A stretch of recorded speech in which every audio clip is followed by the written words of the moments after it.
All Yes. right, so sorry about all this. Okay, so I will skip the introduction and do a brief recap, see what I can cover. This is all um, very awkward for me with the sound, so please bear with me. And hopefully I can still provide the information. A lot of you all are friends online, so feel free to reach out. I can still provide the information. All right, so tonight we were gonna do a group share, just a quick poll with the question, and cover some elements of the personal financial plan. All of this is goal driven. So again, based on your priorities. We talked about that the last previous sessions, because we really wanna make sure that we're tailoring what you're going after. So bear in mind, please bear with me if I'm speaking slowly. Again, it's a little bit awkward for me because of the sound. Okay, so I had covered a little bit about who I am. I'm not gonna go over it again, but the reason why I have this slide and I had it in all 3 sessions is because it highlighted all of my financial goals. I'm really looking forward to graduating next year. That's one of my big goals. And I want to take maybe like a month or 2 hiatus vacation where I'm just gone, just doing whatever I want, anything except for school. So keep your goals in mind because that's really what drives your long-term financial plans. We covered, as a recap, knowing your money. And part of that was knowing your financial health score. So part of the financial health score encompassed whether you were financially vulnerable, financially coping, or you were financially healthy. Sorry, I'm adjusting this earpiece.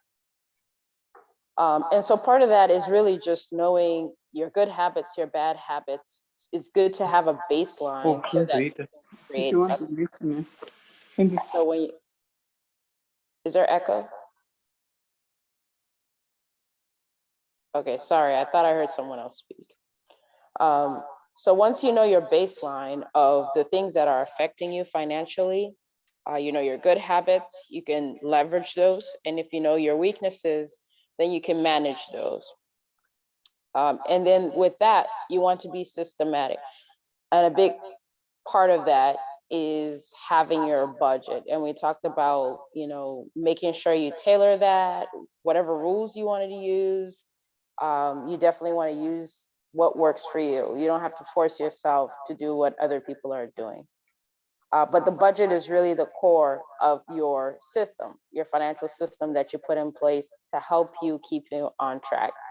We also talked about tailoring that system and making sure you automate as much as possible. So from your income, straight from your employer, or if you're a small business owner, you want to be automating and asking them to go ahead and allocate funds into certain accounts for you, so you don't have to think about it. This is highly effective. Again, if you just do that alone, it sets you up for great financial success. And then knowing your resources for long-term wealth. We talked a little bit about some of the alternative investments that are out there, but today we're gonna just briefly cover, because I know time has gone by, so I'll try to do this fairly quickly, but really cover the financial plan. Because once you know your budget, you know where your strengths are, your weaknesses, you can create a system, tailor it, and then you can talk about creating a financial plan. A lot of people go straight into the financial plan and they don't know the previous steps here that we kind of cover. So that's important. So quick group share. Hopefully, if anybody would like to share, just one question of what are your top financial goals? And again, this is in the concept of long-term planning. Would anyone like to share top 3 things that they're working towards, whether that's early retirement or paying off debt? Anyone out there want to share? Hi, Rufaro, this is Alicia. I can share. I'm working on paying off debt. I consolidated my credit card, so I have one debt consolidation loan. Student loans, so I'm really praying for this forgiveness that'll really help my overall balance for that, and then seeing what I can do to possibly cut my mortgage term in half. Okay, that's fantastic. Those are really, really good, great goals. So I think number one, if I caught it, that was paying off your debt, if I heard you correctly. And then one of your other goals was paying half of your mortgage off. Is that correct? Yeah, or even figuring out a way to shorten the term, right? So I signed up for a 30-year mortgage, and I would love to find a way through an amortization schedule or something that I can get that down to a 15-year term. Gotcha, gotcha. So shortening term as well. Okay. Was there a third goal that I heard, or it was two? Nope, the third one was student loans. Oh, student loans. Gotcha, gotcha. Okay, so paying off debt, shortening your term on your mortgage loan or reducing, and paying student loans. Yes, ma'am. All right, awesome. Those are great. Those are great financial goals. And also for me, personal experience, one of the things that helped me earlier on when I was actually in school, someone had mentioned that, hey, even if you have a little quick part-time job, I was working at Barnes and Noble at the time, but even if you had like $25, $50, start paying it now before you graduate. So that's just something to share with current and future students, right? But after the fact, one of the things that really helps is even if it's just an extra $20, $50 that you can allocate for extra payments, what it does is restarts the interest cycle. So you actually end up paying less interest over the life term of your loans. And you can use this strategy for multiple things, where it's a car or anything else that you're paying off debt. I'm sure you probably also heard of the debt snowball method. So there's various methods out there. But again, before you even try to tackle that, I'll reiterate that the last two sessions we covered knowing your money and then being systemic. So once you first know your money in terms of these are my strengths, these are my weaknesses, and for example's sake, for me, I was I kind of ranked financially coping in the savings area, but everywhere else I was healthy. But I'm conscious of that because I'm in school right now and I work full time. So most of my extra income goes to paying tuition. Um, so tailoring based on your situation is very important so that you're not overstretching yourself when you start working on your goal of paying off your debt. That's the only reason why I shared that. Um, but yeah, paying student debts. You know, we have this student forgiveness thing that the government's kind of been teasing people with. But sometimes what I tell people is, you know what, sometimes it might be worth it to go ahead and just work with a private company to consolidate, um, because they might be able to give you a lower interest rate that will give you a little bit wiggle room to pay larger lump sums than what the federal loan may have offered at the time. And I know for myself, I also had federal student loans, and I had to just get off of Navient. There's just something about them. Nothing was moving. And I ended up finding a company called SoFi. They started out doing student loans, and now they do a host of other financial products, whether it's investing or just budgeting. But sometimes you actually find that you get more transparency with the private companies. And I can't speak for all of them. I'm just sharing my own personal experience. And once I started doing that, my student loans started going down dramatically because I could see exactly, I had more insight. For some reason, when I was on Navient and some of these other federal, it just was not moving. Like it was, it was just really depressing. So I understand where you're coming from there. But That's really good advice. Thank you. Because the balance is not moving. right, I've paid right. 20,000 and I'm still at the same overall balance. Right. And it could be really drowning where a lot of income you could be using for investing or other things. So student loans is one of those things I completely understand. And I kind of joke with one of my good friends that I feel like I'm so passionate about it that I might just like after graduation go and start like an activist group to just figure out what are universities charging anyway, because the prices just keep increasing. It's really really crazy. Um, but yeah, I'll definitely share some strategies. Maybe I'll reach out to you offline of some of the things that I did, but that was one of the major things that I did. And thank God today I don't have student loans. I paid my undergrad, my MBA. I didn't take loans out. I actually paid my way, and my current one from my doctorate, by the grace of God, I'm paying that through too as well. So some of these strategies I started early. I didn't do it all by myself. Some of it was employer funded from my graduate stuff, but for the undergrad, that's usually what gets people, because once you're in that cycle, it's very difficult to get out because it's not moving. Like you'll just be paying and you're just not moving. So I completely understand. So I'll reach out to you offline. Thank you. You're welcome. All right. So financial plan. So what are the or really the elements that make up your financial plan? And again, it's going to be goal driven. But I also wanted to share this. I hope you all can see the screen here. I want to make sure. Can you all see the screen fully? Yes. Yes. Okay, great. So the first part is cash management. So cash management really encompasses everything we talked about in the first session and the second session, knowing your money, creating a budget that works for you, because in the last session we talked about your financial system. It really is a cash flow, and these principles are the same whether you're doing your personal finance or you're running a business. Obviously, when it comes to personal finance, it's just at a smaller scale because it's either your individual or household income, right? But to be honest, these are the exact same principles that I work with when I'm helping, small business owners, female entrepreneurs, IT, startups. These are the exact same principles. We actually tackle most of these um, in the business field. It's just that with the personal, you just want to make sure everything is separated, but you're really covering the same thing. So cash management is really, really important, or you can call it cash flow when it comes to personal finances, is really just the budget, knowing what's coming in, what's going out.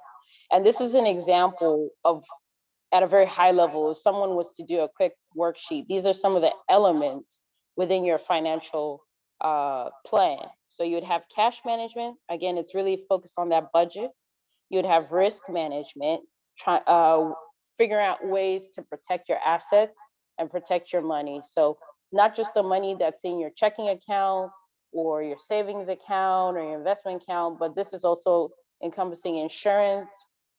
And then down below there's like estate planning too. So if you own any properties, making sure that you have the adequate uh, insurance for your residential house, but also uh, for life insurance, health insurance. And then with estate planning, we're also talking about wills and living wills and possible trusts and all that. And there's a real myth out there that these things are only for the extremely wealthy or whatever, the billionaires and the millionaires, but that's totally inaccurate. Almost every person really should really look into having a living will or a will. And of course, nobody really wants to talk about those things because it's kind of a Debbie Downer. But only God knows our lifespan. Only God knows what tomorrow holds. So it's actually a very good exercise, and it forces you to go through your finances in the process. Um, freewill.com is actually, like it says, it's a free will. It helps you create that. You don't have to connect any financial accounts or anything like that. It just kind of helps you check the box to go through your life and list all your assets and list beneficiaries. And then in the event something happens, how would those people be notified? And that is completely free. You don't even have to pay an attorney to do that. Now, what you might want to do after you get that is get it notarized and get a witness, but you can essentially put a basic will in place for pretty much no cost at all. So that's really important. Um, and then we have tax planning. So tax planning, it also goes with the state, kind of the various stages you are in life, but the more you acquire assets and especially you start investing, you want to come up with different strategies to maximize your tax savings. One of the things that I like to do is rather than actively invest in the stock market, which I have a little bit of that, but I prefer to use EFTs. Um, so those can create um, essentially fund indexes for you. It's already diversified for you. You don't have to actively manage it. You can pick a certain sector where you want to invest in. So you can do that on like Fidelity, any certain broker out there. I also enjoy doing alternative investments. I kind of shared a little bit of that in the last session, whether it's in real estate or loans. That's another kind of one that a lot of people don't really know about, but there's a lot of potential because instead of people going to the bank, they can go to these crowdfunding sites and you can actually become a lender to other everyday people or other people doing projects within real estate or other commercial industries. So that's really helpful because it helps you diversify. At the end of the day, you want to diversify. And then we also have retirement planning. And a lot of people are on this, early retirement, retire early, all that stuff movement, which is great.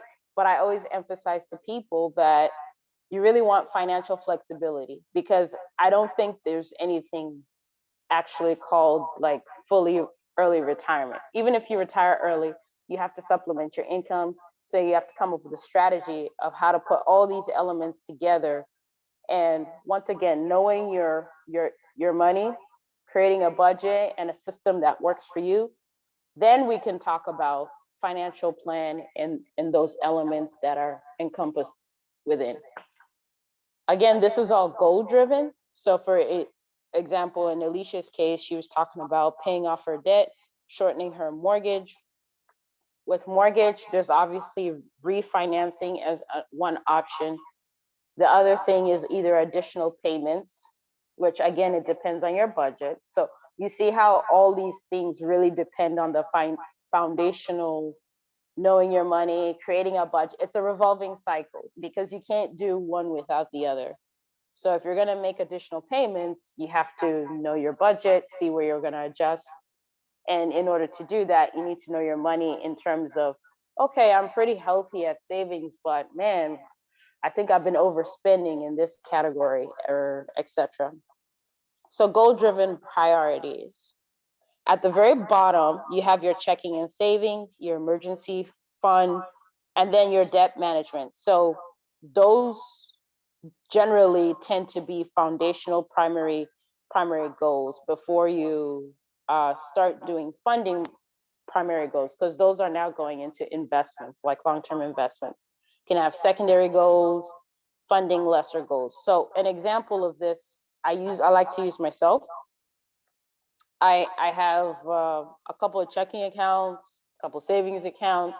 So when my income comes in, we're talking about that systematic, that system that we talked about in the last session. When that money comes in, I have automatically asked my main source of income, my employer, to send certain funds to certain accounts automatically. So I don't even have to think about it. So some of it's being allocated checking to savings to a third party bank that I don't even have the debit card for. I have to like find it. I don't know where it is. And that's a good thing because it's automatically creating those emergency reserves for me. Or in business, we call them management reserves, right? But you want an emergency fund. Typically, once you've funded your emergency fund, maybe it's 1 month's worth of expenses, You don't need to keep putting money in it because it's supposed to be just for emergencies. You don't want a lump sum of savings just sitting there and then it's not earning anything in the bank. So, for example, Dave Ramsey, he advocates for $1,000. You can decide to do 3,000. You can do 3 months worth, whatever is comfortable for you. Then after that, you want to tackle the debt management. So now that you have your emergency reserve, things are being automated from your employer. Now you can allocate, okay, based on my budget, I decided to do a 80-20 rule that we talked about in the last session, or I do the 50-30-20 rule, or I just save 15% of my savings and 85 goes to everything else. So based on those goals, then you start allocating proportions to your debt. And again, you can't do this until you really know what areas you're thriving in and which areas, man, I kind of need to improve. Um, so automation is key, right? And once the debt is, I would say, at a manageable state, that's when you can start funneling funds into your funding primary goals and your secondary. For me personally, my funding primary goals, I have some automated things again for my employer. They're automatically, maybe it's a 401k or blah, blah, blah. But I also have a primary funding, whether I made an account through Fidelity, that on the 10th of every month, there's a certain amount going to that that's funding my investments, which could be EFT. Because the other reason why I like EFTs is because so long as you hold it for more than 1 year, if I do sell them, it's less capital gains than if I was to sell it within a year, right? So all these little things really add up to a long-term financial plan. Some of my secondary goals include maybe saving for that vacation that I want to do after I graduate, but it might also include, okay, I want to invest in alternative investments. So I do look at those, even gold. You can invest in gold, because of this inflation environment. I don't really want to center this session on what types of investments to advise you, because that's really a personal decision. I just want to emphasize that they should be goal driven. And you really want to make sure that you're automating from your whatever source of income you have, or if you have multiple sources of incomes, that you're allocating somewhat along the lines of this kind of pyramid that we have here, right? Cover your basic needs, cover an emergency fund, then tackle debt. Then you have more of your discretionary goals, whether you want to call it primary or secondary. I lump it all in the same category. Does that make sense? Yep. All right, awesome. And again, I really apologize if it's still echoing. I don't know what's going on. I didn't even touch my computer, so I'm clueless. I have no idea. But in the last session, we had this screen where we did a little exercise, and I went through 6 different types of budget that you can mix and match whatever your preference is. And in this situation, I actually used almost like 4 or 5 of them, but it was mainly using the spending cap, where in this example, this individual is earning 100K, took out benefits and taxes on a monthly basis to get about $5,000. And then I had a spending cap. Why did I bring this up again in this session? Well, because when it comes to that financial plan, based on your budget, you might be able to see down here below where it has, excess cash. I've now allocated a line item to debt payoff goal. And then I have my savings and investment goal. And then I have a vacation goal. So these 3 goals are actually following that pyramid kind of framework that I mentioned in the previous slide.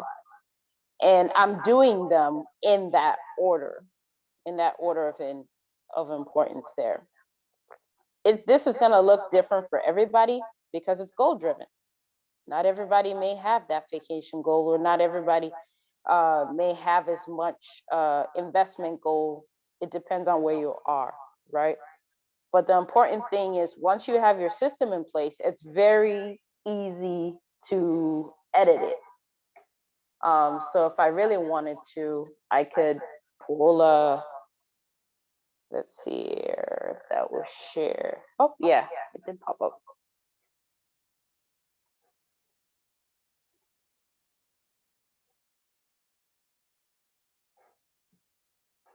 And that doesn't look to be really, so let me pull that aside there and continue. But if I really wanted to, I could easily come here, and let's say I picked up a side gig or something, I can add to uh, that income line item there and add income too. You know, maybe I picked up, maybe I'm doing some freelance work. I personally, I do have a small business. I still have my full-time job. I'm in school, but I still do consultancy on the side. So on my spreadsheet, I might add another income here. Or for other people, they might be married. So they're adding both of their household incomes here and then allocating their expenses. And then now we're talking about this goal area here, and they're adjusting accordingly. Okay. We in the previous session, we also had the financial system. We talked about tailoring your budget and automating your bills. And so those goals are just going to be funneling into this system. So cash flow reserves. Um, we talked about investments, estate planning, risk management. That's covered over here with your insurances. And maybe even estate planning would be over here in this section. You know, limiting your liabilities and things of that nature. And so it just becomes a revolving cycle of machines. So the more you earn, the more income is just being funneled into this whole system. Now, a couple tips on how to be proactive and to monitor. Once you know your money, once you're being systematic, now you can continuously monitor. And again, I'm an IT person, so I'm always advocating for, you know, free apps and web-based solutions. So you got to do what works for you. But again, I prefer to use Personal Capital is kind of the one that I use these days. I also use mint.com, but there's a host of them out there that will help you to monitor. So someone once said, plan financially today to reap the benefits later. One of my mentors also actually said, if you want to live like no one else tomorrow, you have to live like no one else today. So it also means you have to be willing to kind of make some decisions today of what are you going to consciously forego for a certain period of time, so that later on you can reap the benefits and enjoy kind of like the delayed gratification that you put into place earlier on. And it's not easy, you know, like it's not an easy thing. So one of the other things I wanted to share, based on research, a lot of financial fiduciaries and advisors, they tend to advise people that, hey, when you're in your, I'm just going to start from the 30s, but you can certainly start, it's just that in the 20s, a lot of times you're just traveling, you're not really paying attention to your finances. I was definitely included in that category. I was just traveling, I was not saving a dime. I was just going on cruise ships. If Cecilia is still on the line, she's my witness, right? But in your Yeah. 30, but uh, I miss St. Thomas. But anyways, that's beside the point. In your 30s, they advise for you to have saved at least 1 year of your income. So in our example in Excel, that person was earning $100,000. These are just standards, okay? Research actually shows that most people don't have that saved, right? Like if you're in your 30s and you're earning $70,000 a year, what they're saying is ideally to be on track for retirement, you should have saved at least 30,000, I mean, at least $70,000 in your retirement. In your 40s, it should have doubled. And in your 50s, it should have at least tripled. Obviously, in your 60s, you should hopefully have saved close to $1 million or two. But you can easily see how in today's society, this doesn't seem feasible. Like this doesn't seem realistic at all. So what do you do um, when you do have a 401k, but it just doesn't seem like it's really adding up, or the stock market's acting up because of recession and all these things? Well, this is why we're talking about knowing your money and having a system in place so that when opportunities do come your way, whether it's purchasing a home or whether it's whatever the case may be, you have a system in place that you've been continuously saving, continuously investing, and that investment portion, it's really diversified. My philosophy, I'll just be very honest with you, I don't think this slide is feasible, but this is what they're saying based on research. I think the only way to attain anything close to this is if you explore entrepreneurship, because you know what I mean? Just your regular 9 to 5, I think our generation has a lot of things that are thrown at us and it's just not the same. So this is what I personally advocate. I'm not recommending that everybody needs to be an entrepreneur, but I think creating a system whether you're constantly investing, whether it's in alternative investments, whether it's there's nothing wrong with stock market. I still invest in the stock market, but my risk tolerance, right? We were talking about risk management. It's different. So for me, I have a certain threshold for the stock market, and then I have a certain risk tolerance for other things. So you have to figure out what works for you. I know several people who invested in cryptocurrency. Some made a lot of money, some lost a lot of money. That is not my risk tolerance, and I don't recommend it. But that's just me personally. So again, for me, I advocate a system where you know your money, you come up with a budget that works for you, and you incrementally work towards your goals. Start first off with automatically allocating your income, then tackle that debt, then we can increase the proportions of your investments. I don't want to advise, hey, go invest in this company, because it's not realistic. It's based on your risk tolerance. So I can't do that. But what I can do is show you how to come up with a system, and I'll have to follow up like offline with some people. I'm more than happy to, because this audio and this whole presentation was delayed, so I do apologize for that. But the system that I advocate for is stewardship with your budget. First of all, it's also a biblical principle, but the more you can manage, the more will be given to you. So if you are a good steward of your money, you will be able to manage more in the future. Now, stewardship, you come up with a system, and that second income source, I advocate entrepreneurship. But what I advocate, because entrepreneurship is active, it requires active effort, right?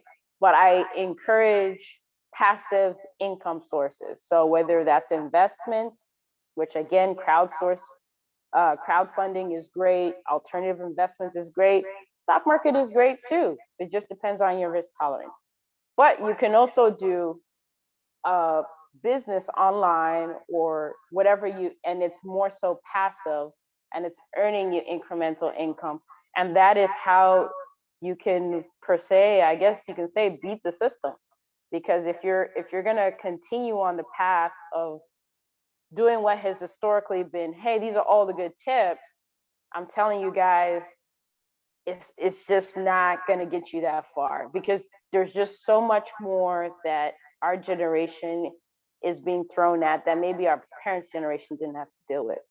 And that's just the reality of things. So that's why I advocate that approach, is creating passive income through a business, freelance gig, whatever you want to call it, so that those things are now going into that financial system that we talked about.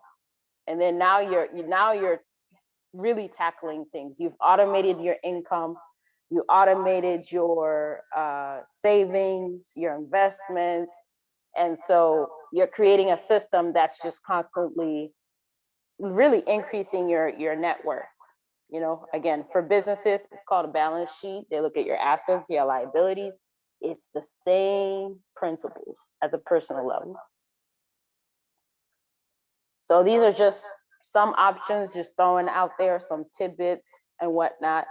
Now, again, when it comes to debt, you want to tackle all of your consumer debt first. So your credit cards, any kind of store accounts, just get those out of the way. Tackle them. Any extra savings you may have, it's okay to say, you know what, for the next 3 months, maybe I'm not going to save as much. I'm going to use what I normally save to put extra payments towards my credit card. Again, I'm talking about consumer debt. That should be the priority to get rid of first, because that's the highest interest, and it's actually the most crippling. You know, those types of personal loans and things of that nature. After that, you're talking about things of, like, I would say your car, your student loan would be the next things, because the interest is going to be relatively lower compared to consumer debt. Then after consumer debt, then you can tackle mortgage. So that's how I would rank the mortgage. The debt category. Main, Maintaining good credit. Small. Use small balances. Again, managing that. If you're not comfortable with it, just it's better you don't use the credit card. But if you are going to use a credit card, for example, the only place that I really use my credit card, it's attached to my Amazon account. Why? Because Amazon has that one click buy, and it's so easy to buy, right? But I put my credit card that has the highest interest on my Amazon account, so that I consciously know that, oh gosh, that's the Wells Fargo card with like 35% interest. Don't buy, don't use it. So in my mind, that works for me. That might not work for other people. So you got to do what works for you. And with the investments, again, diversify, protect your assets. Those are really the core elements of a financial plan. And it's all driven by what your habits are, where your strengths and weaknesses are, creating a system. Then we're talking about, okay, this is my plan for this year. And that's going to look different for all of us. So I can't give you, this is the exact template. I can tell you the characteristics that make up a good plan and that will work, that are effective, but it's up to you to pick and choose based on your situation, because I don't know it. I know my situation, but that's just the reality of things. So an investment in knowledge pays the best interest. So we're talking about investments. Also, investing in your education is just as important, whether that's free courses online, whether it's mentors, whether it's formal education. Also keep that in mind, because if you learn from someone, or we learn from each other, even from this platform. Thank you, Candace, for putting this together. I believe in supporting women. I believe in helping each other, whether it's personal finance, whether it's small business. That's something I'm passionate about, because again, like I shared in the first session, there are a lot of things that unfortunately are just not in our favor as women. And so I like to make women aware of those things, so that they can kind of figure out, oh, this is where I'm at, this is where I need to work on, this is where I'm doing great, and leverage those strengths and manage those weaknesses, so that they can create a system that works for them. What Dave Ramsey may be recommending, and Dave Ramsey's great, may not work for everybody. And that's okay. It's just about figuring out what works for you. And I'm happy to do that and help anyone who wants to, offline, of course, tackle that. So a couple more free resources. I kind of already talked about these in the last session, but really your some of your other resources is, you can either opt to, hey, I kind of have some of this information, I'm going to do it myself. There are robo advisors or investing platforms out there that you can get. Um, or you can offer paid advisors. It's just, I personally wouldn't go for paid advisors unless you absolutely, um, your situation is critical, maybe in the debt management area, that's a financial counselor. Or when it comes to investments, you've, I don't know, you've inherited $500,000 and you don't want to lose it or something like that. But like, I'm not saying like the average person doesn't have that, but I'm just saying it's it's really dependent, on how many assets you have when it gets to the paid advisors level, but it's up to you. And then tailor your system. Um, but what if you are going to pay for advisors, you should definitely be getting your money's worth, because one, it's not free, and they should be really coming up with ways to save you money through taxes, through estate planning, your properties you may have, different ways that you can mitigate expenses and really help to grow your wealth. So, but for the most part, even if you do have, hey, I got this lump sum of money, I don't know what to do with it. There's a lot of resources online where you don't have to expend as much money. But again, it just depends on your situation, right? At the end of the day, you want to tailor your system so you have some sort of accountability, whether it's a free app or whatever that's giving you a weekly or monthly report, or if you decide to work with someone. Again, I do try to help women in their personal finance. That's something I do for free. I'm not sitting here trying to sell anything in case you're wondering. This is just something I'm passionate about. That's all. So yeah, so I hope that was helpful. Again, I apologize for the audio issues. I'll have to figure out what changed on my computer system. And I really just want to be a resource for people. If you have any questions, you feel free to reach out to me. I'll be more than happy to sit down with you and be like, all right, how can I help you? Because it's just something I'm passionate about. Does anybody have any questions?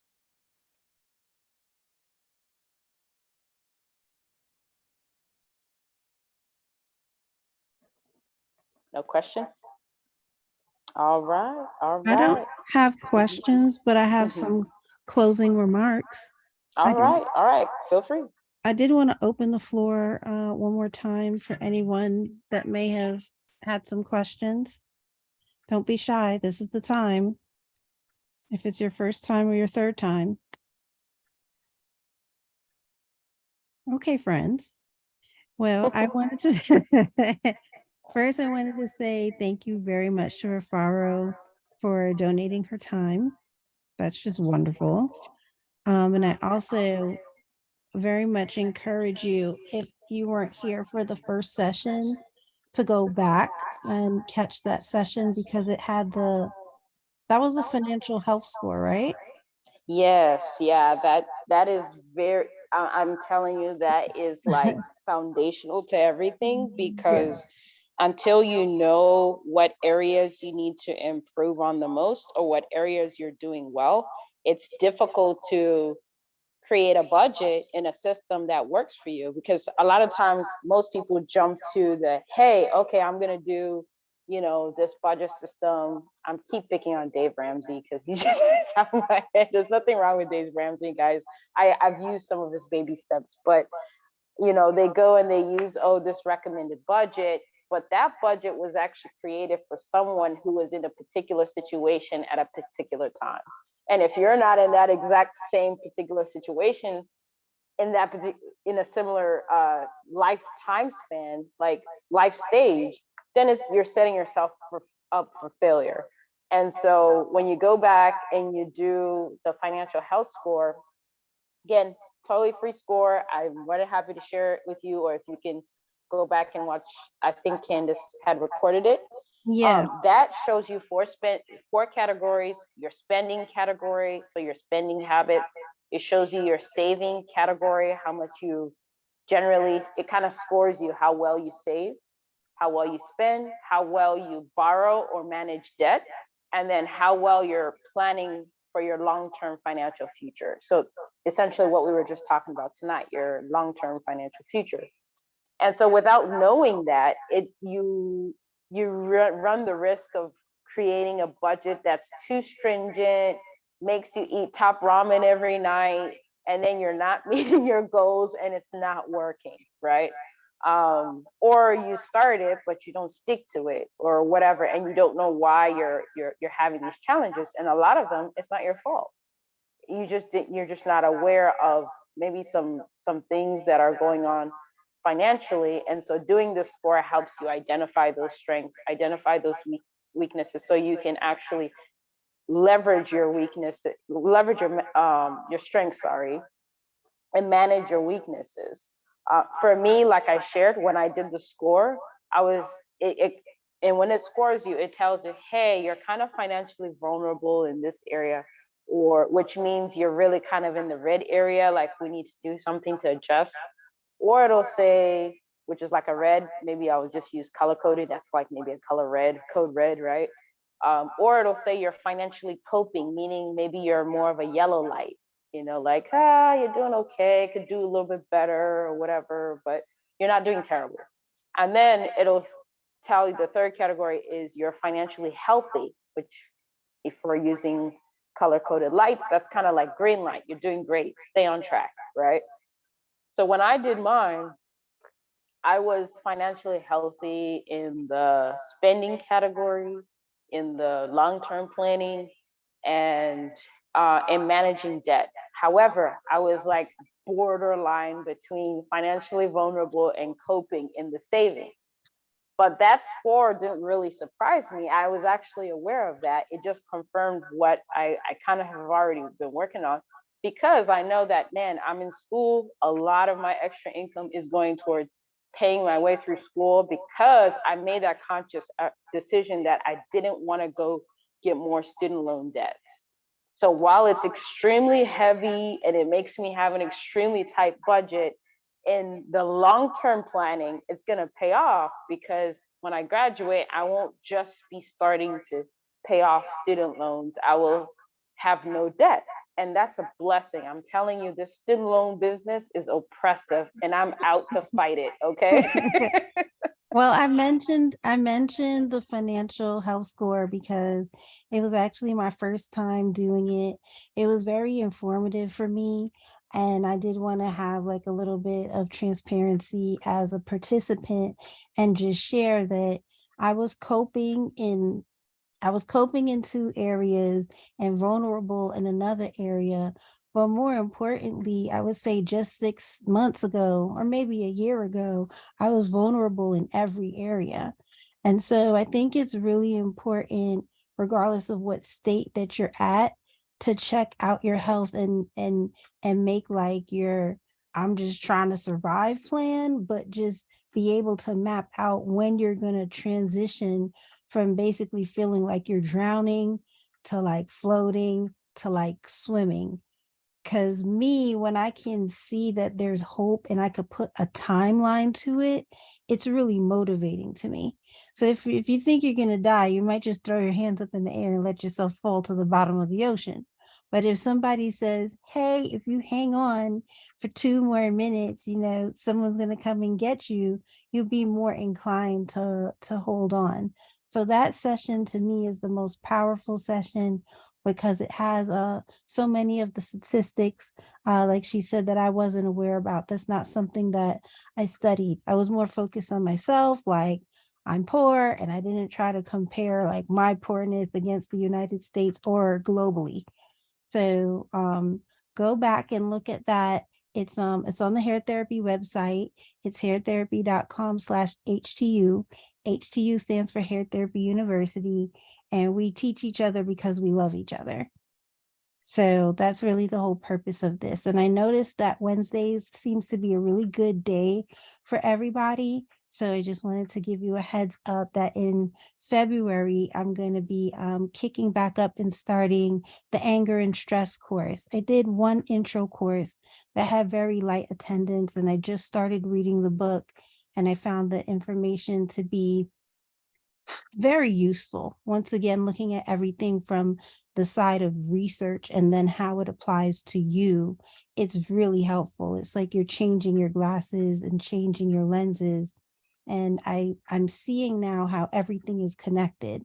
Our emotional response to stuff affects the way we spend, affects the way we save. You ever heard someone say, I'm so angry, I need retail therapy? Like these types of emotions and things in our life, it affects the way that we behave. So that's what piqued my interest in studying everything, because I think that it all goes together. So we're going to start that on February 1st, and we're going to run that until February 22nd. And I hope to see you there. It's also concentrating on women of color and really just studying anger and stress throughout our history, the root of it all, where it comes from, why we feel this way, and then also some of the passive things that we deal with in the workplace as well as in society. Did anyone have any questions for me about this or anything coming up? Anything that they wanted to add? Any feedback? I think the information was really well said. I did take a lot of notes. A lot of it I definitely can relate to. And I definitely am looking forward to upcoming events. If you can continue to kind of give us updates as we move forward, of course, with our busy life and busy schedule, I can tell you I'll remember today, but tomorrow I might not.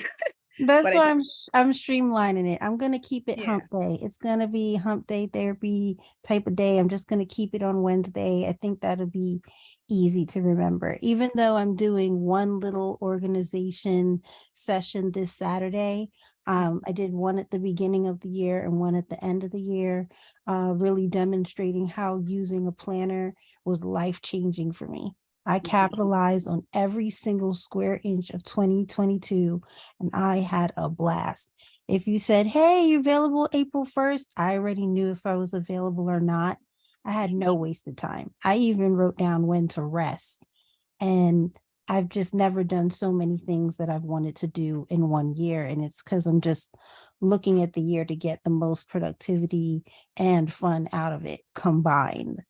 So I I've think had some people inquire, like, how did you do that? And it definitely wasn't YOLOing. There was no YOLOing in 2022. Everything was you were very, purposeful. Hmm? yeah. I think the overall, like what Rufaro was saying as well, I think the main thing for myself in what you were just kind of touching on was just being very intentional.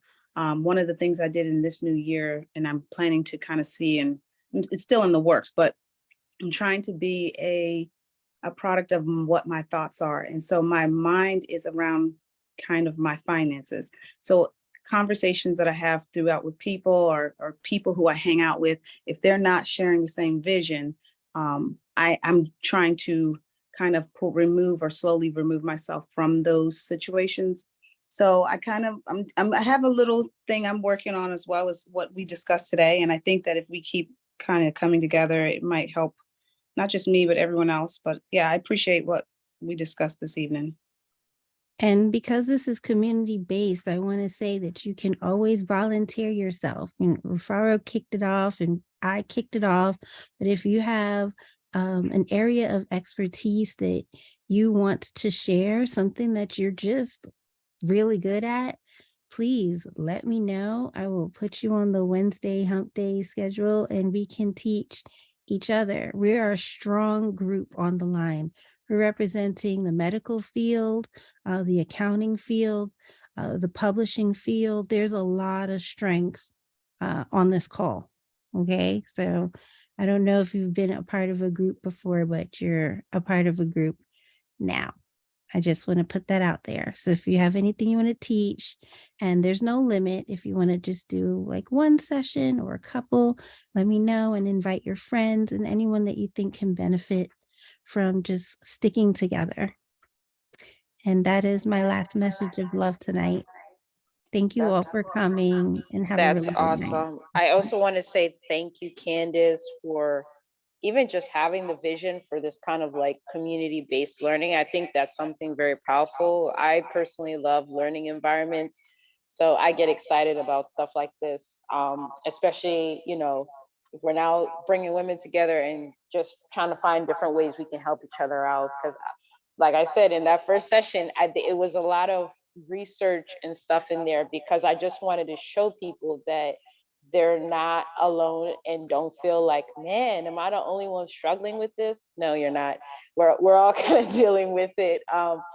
And there's hope, there's hope, and you can incrementally make changes, surround yourself with like-minded people, like Quinette just said, and we'll come out better for it. But I know for me personally, so the reason why I shared a couple of my goals and I was using myself as an example is because I wanted to show that, hey, we all struggle with different things. I'll be honest with you guys, like I said before, I have not been saving much of any money. It's just by the grace of God. But it's because I said I wanted to pay my way through school and not have student debt, because it's oppressive, and just seeing the research behind that and other factors that play into, man, sometimes you feel like you're doing all the right things, but you're not really making progress here. Like, what's going on? Well, some of that statistics actually showed why women are more vulnerable in certain areas than men, and even down to the race level, when it comes to minorities versus our counterparts and things of Well, that nature. I So have I there's have hope. one critical thinking question. I thought I was saying good night. I feel like Prince can't end a song. But you said you're not saving because you're paying for school. But what about someone that's like not saving because they make $10, they spend $10? What are we advising then in a case like this? In a case like that, so I started with that financial health score, right? So that financial health score would have probably reflected that they're not doing too well in the savings category. But if that's the case, it would have also been reflective in their spending category. Mm. That, hey, you're also spending too much here. So those two together are a little bit different than maybe my situation where it clearly showed that, hey, you're not saving enough. You're not saving enough. But in my spending category, it reflected that, no, you're actually doing all right, right? So you So think even with that, so in that situation, it's more of now taking the next step of, okay, what does that system look like that will help me be accountable so that I don't spend so much, right? I'm more conscious of being conscious is like half the battle, because when you're conscious of it, then you can make intentional decisions of what that kind of budgeting cash flow management system looks like for you, whether it's telling your employer to automatically put away some money for you, whether it's whatever you decide to do, automatically pay bills, whatever the case may be.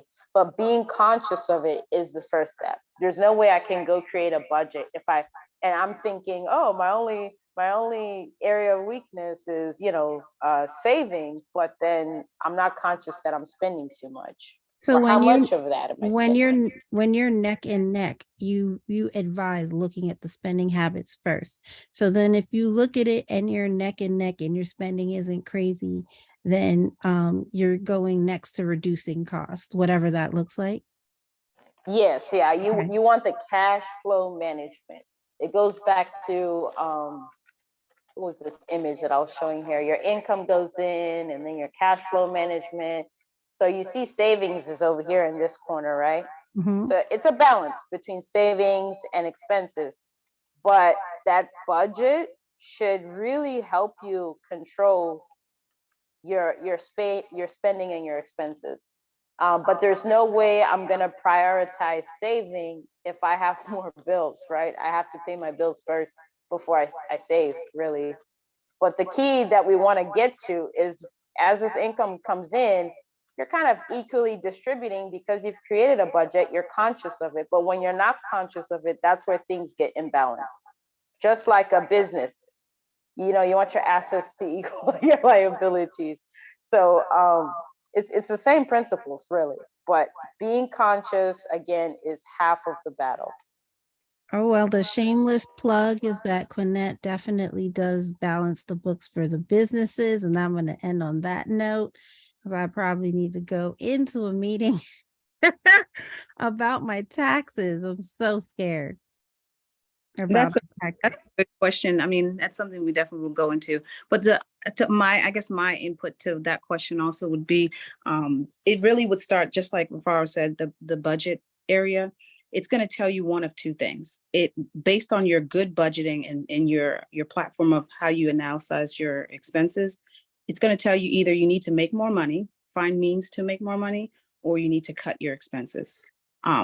But like she stated, if you have that good expense budget first, you'll know how to go to the next level and how to move either to the right for the savings and then go to the expenses. But if your cash flow is not enough to even cover your expenses, to touch base to what you were saying, you make $10, you spend $10, you need to evaluate your expenses. And if your expenses are valid expenses, basically living expenses, that's not even including debt, that's just living expenses, then you need to come up with a solution to either make more money or you need to go find another cost of living that will help your expenses be reduced. But that's just a simple way of saying it. Of course, good analysis of your budget is going to really tell you the direction. It's not a one size fits all because we all have different lifestyles, different expenses, different requirements.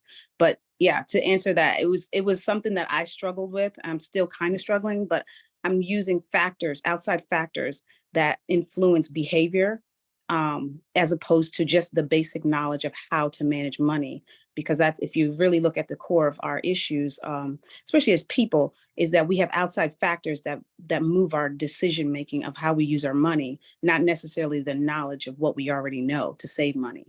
Mm. That's so true. That's so true. There's so many factors out there. And even that's why in the being conscious session, it wasn't just focused on be conscious on your money, be conscious of the social economic factors because they do impact you. Even just let's say, I'm just gonna say it, minority women, Black women, we have a hard time applying for loans or mortgages and different things. Let's just say you're the sole, household income type of thing.